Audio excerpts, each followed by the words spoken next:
그러니까 저는 야당에 대해서도 대통령은 끊임없이 계속 협치하자, 그리고 국민통합을 위해서 함께 애쓰자, 이 대한민국이 갖고 있는 경제 위기를 이겨내자, 이 얘기 할 거예요. 그런데 국민의힘은 제가 보기엔 글러먹었어요.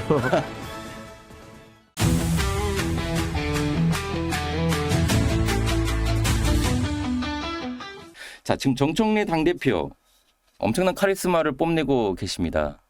아니, 제대로 된 방향으로 가고 있나요? 엄청난 카리스마를 뽐내는 게 아니라 원래 그러신 분이죠. 지난 법사위원장 때에도 그걸 우리가 확인했고. 그대로 나타나고 있는 거죠. 네. 그 본인의 스타일이 일부러 뽐내는 건 아니고. 예, 그대로 이번에 드러나고 있는 거고, 그 강점이 당대표로 만들었던 것이고, 네. 또 그 강점을 가지고 지금 당을 이끌고 있는 것이죠. 잘하고 계시는 거죠? 어떻게 보세요? 아니, 뭐 우리 지지자들 입장에서 보자라면은 지금 대통령과 당대표의 역할 분담이 필요한 거 아니에요? 네.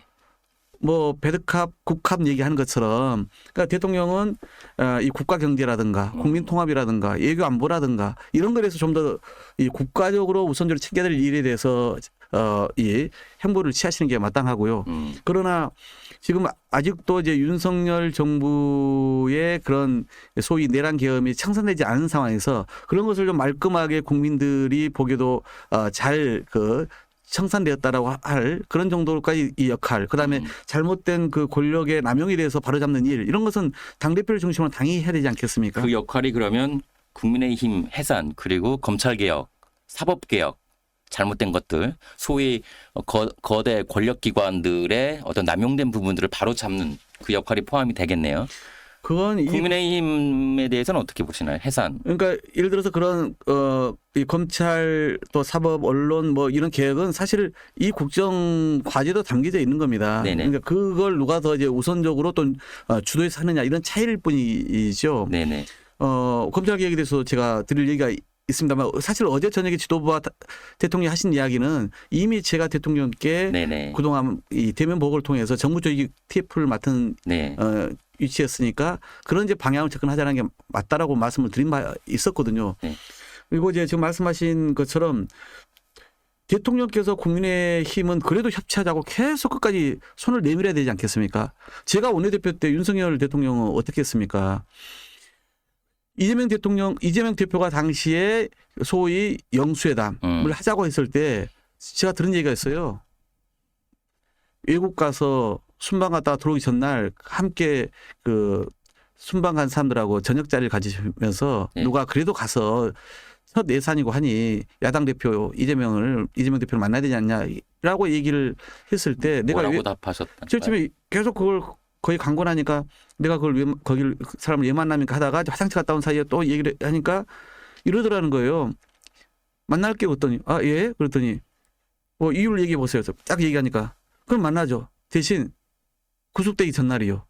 이렇게 얘기를 하더라는 거예요. 그러니까 야당과 야당의 대표를, 그것도 제 원내 일당을 완전 부정한 생각 있잖아요. 피의자로 아예 그냥 그렇죠. 깔고. 그런데 지금 얘기를 이재명 하시는 대표는 거네요. 진짜 그렇지 않습니다. 여기에도 담아놨습니다마는 경청과 통합을 매우 중요하게 생각하세요. 네. 그래서 들어라, 만나라거든요. 그러니까 저는 야당에 대해서도 대통령은 끊임없이 계속 협치하자, 그리고 국민 통합을 위해서 함께 애쓰자, 이 대한민국이 갖고 있는 경제 위기를 이겨내자, 이 얘기 할 거예요. 그런데 국민의힘은 제가 보기엔 글러먹었어요. 그러니까 지금 아예 그냥, 저는 제가 원내대표 할 때는 그래도 국무총리라든가 첫 예산이라든가 협상을 하고, 네. 그래서 우리가 얻어낼 건 얻어내면서도 그래도 도와줄 건 도와줬거든요. 지금은 네. 그럴 생각이 전혀 없지 않습니까? 제가 3월 달에 낸 법이 하나 있어요. 정당 해산. 예, 아시는군요. 그렇죠. 저는 이제 대표 발의하셨기 때문에. 예, 대통령 선거 끝나기 전이지만 네.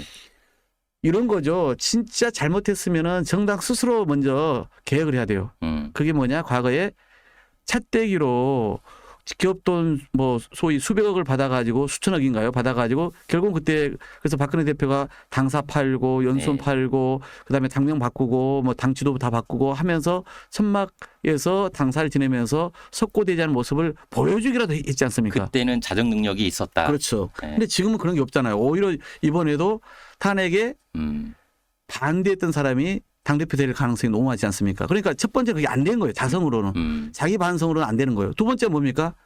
유권자들의 정치적 심판. 지난 대선 때 한 거예요. 유권자들께서는 당신들 잘못했다. 3년 국정과 그리고 특히 이 계엄은 잘못한 것이다 하고 네네. 심판이 줬는데 그걸 또 반성을 안 하고 여전히 거기에 대해서도 지금 자기들이 그걸 인정할 수 없다고 하지 않습니까? 그럼 남은 게 뭐죠?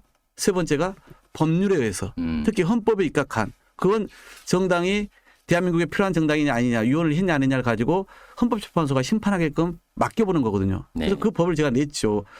이런 대통령이 소속인 정당이 그 대통령이 소위 외환이나 내환으로 형이 확정될 때 또는 파면될 때는 네. 그러면 정부가 의무적으로 헌법재판소에다가 그 해당 정당의 지금은 그게 안 되나요? 지금도 예, 법무부가 지금 할 수 있다로 되어 있으니까 의무적으로 해야 된다는 게 그러니까 다른 어떤 내용이군요. 사안이라고는 되어 있지 않고 할 수 네. 있다로 되어 있으니까 정부로서는 그게 엄청난 그 어려움이 있죠. 하지만 지금은 무조건 해야 된다 이제는. 예, 제가 낸 법이 만약 통과된다면 그것은 일단 헌법재판소에다 청구를 의무적으로 청구하게끔 되어 있는 것입니다. 오케이 알겠습니다. 할 수 있다를 이제는 의무적으로 무조건 해야 된다. 이게 네. 바뀌는 내용이군요. 네. 그 정도로 국민의힘은 바뀔 가능성이 없다고 결론을 내리셨군요 이미. 예, 저는 글러먹었다는 표현을 쓰셨는데. 예, 정말 왜 좀 건강한 보수로 거듭날 수 없는지 우리 국민을 생각하고 나라를 생각한다면은 네. 정말 좀 자정 능력을 갖고 합리적인 그런 생각과 태도로 바뀌면은 우리도 더 긴장하잖아요. 네.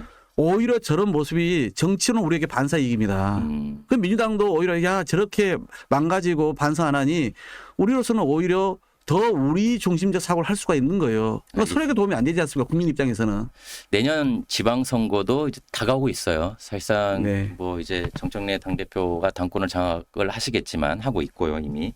그리고 내년 6월 지방선거도 점점 다가오고 있는데 의원님도 서울시장 염두에 두고 계시잖아요. 네, 내년 지방선거 중요한 선거 아닙니까?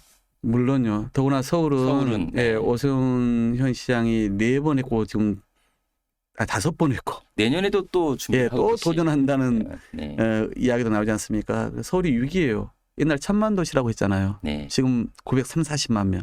그리고 40, 50대는 경기도 외곽으로 많이 빠져나가잖아요. 경기도로. 그다음에 20, 30대는 일자리를 많이 찾지 못하거나 아니면 또 20, 30대 안에서는 남녀 간의 갈등도 심하잖아요. 네. 그리고 서울시 전체가 고령화되고 도시는 노쇠화되고 이런 상황에서 이제는 행정수도 이전 얘기도 나오지 않습니까? 그러니까 서울이 새로운 경쟁력을 갖기에 너무나 어려운 상황이 되어 있어요.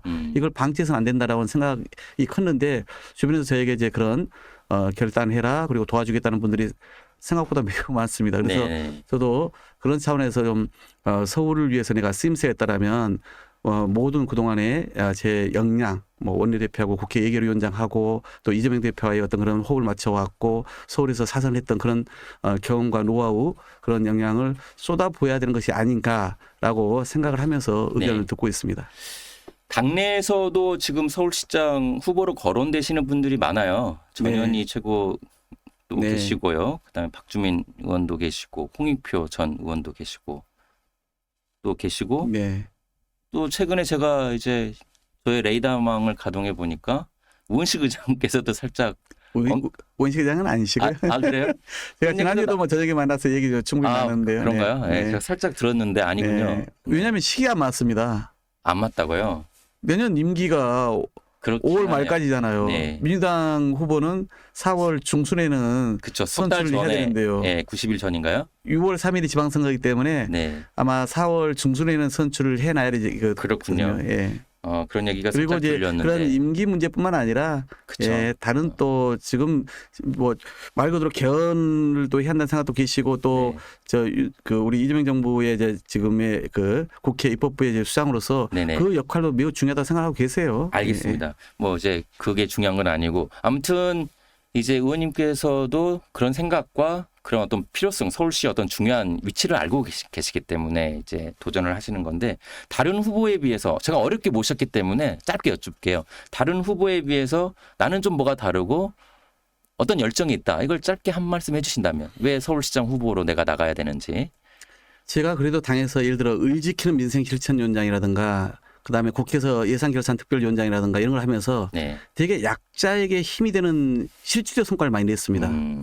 그리고 또 하나는 그래서 저에게 문제 해결사라고 하는 그런 그 단어가 네네. 붙어 다니거든요. 실제 그렇게 해왔고요. 네. 그래서 제가 우선은 서울이 안고 있는 문제에 대해서 4년 4번의 의정활동의 그 경륜과 역량을 가지고 잘 해결할 수 있을 것 같다. 이런 데 자신감이 있고요. 두 번째는 제가 보시면 알겠지만 그래도 좀 온순해 보이고 네. 좀 그렇지 않습니까? 네. 되게 경청하고 소통하는 데 익숙한 사람입니다. 네. 그래서 아니 본인 스스로 온순하다고 말씀하시는 분 참. 예, 아니 오히려 왜냐하면 요즘 네. 소위 우리 지지자들의 마음을 얻으려면 좀 더 강하게 하라고 그런 온순한 부드러운 예, 카리스마를 가지고 맞습니다. 계시죠. 예, 네. 그래서 그 얘기인데 네. 그래서 제가 그런 이제 스타일 그래서 되게 저는 철저히 정치는 임시로 고용된 그런 일꾼 아닙니까? 신문일꾼 아닙니까? 그렇기 때문에 저로서는 끊임없이 제 스스로 제가 이 오만해서는 안 된다. 겸손해야 한다. 그리고 진짜 그 누구 이상으로 성실해야 한다 얘기를 했거든요. 그런 겸손하고 성실하게 그동안 소통하면서 네. 시민과 수평적으로 정말 그 곁에서 든든하게 지킬 수 있는 그 리더십이 필요하다고 생각해요. 그런 점에서 제가 중랑구에서 한번 들어보시면 알 텐데 그래도 인기도 괜찮습니다. 알겠습니다. 그래서 중랑구에 식당을 한번 가가지고 제가 민심을 한번 살펴보도록 하죠. 네. 그래서 또 시정에 대한 이해도도 예. 아마 제가 사선 의원을 했을뿐만 아니라 또 서울 지역 국회의원의 강점을 떠나 또 이제 전 시장을 통해서 간접적으로 제가 서울시를 많이 좀 알고 있는 사람 중에 하나입니다. 알겠습니다. 국가비전 5년 국가비전을 아주 지금 청사진을 잘 마련하고 오셨고 정말 중요한 시점에 저희 방송에 나와주셔가지고 정말 감사드리고 5년 뒤에 이 계획이 잘 수행이 되는지도 살펴보도록 하겠습니다. 네. 그리고 서울시의 밑그림 지금 고민하고 있는 대로 잘 하시길 또 바라겠고요. 오늘 나와주셔서 정말 감사드립니다. 초대해 주셔서 고맙습니다. 시간이 엄청 빨리 지나갔어요. 그러게 말이에요. 후다닥이네. 다음에 또 모시겠습니다. 또 불러주세요. 감사합니다. 네, 고맙습니다. 네.